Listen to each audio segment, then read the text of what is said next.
Hi, just wanted to say that I am just returning from the North Carolina Foundation for Public School Children. And I sat at the table with the governor. I arranged for a meeting with him. And the good news for him is that his ability to appoint people to the elections board was preserved by a 3-judge panel. Now it's got to go to the appellate court, and I don't know what the outcome's going to be, but this was a good outcome today.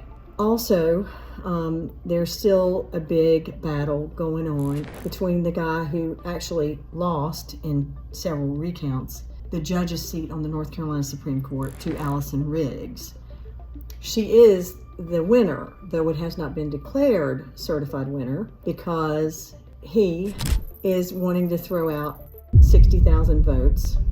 Riggs won that race by about 700 votes. And that's not that uncommon in North Carolina. There was a very recent Supreme Court race just a couple years ago where a sitting Supreme Court justice lost by just a few hundred votes also. So it's very common for these races to be close. In American history, we've never had a case where voters had followed the rules that were defined by the courts and the election officials before the election and had those rules changed on them after the election. This is the first case like that, and it's obviously raising some serious concern both in the federal courts and perhaps in the state courts.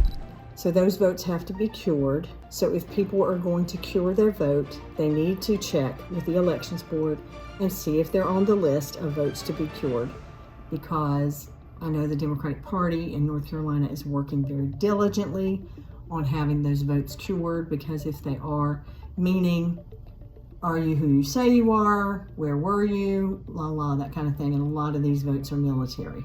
The State Board of Elections reviewed all of these after the Supreme Court ruled, and they found that there's only about 1,500 votes that are probably actually at issue. And they were going to send notice to those individuals, but the federal courts have stayed that for now, waiting to review it further.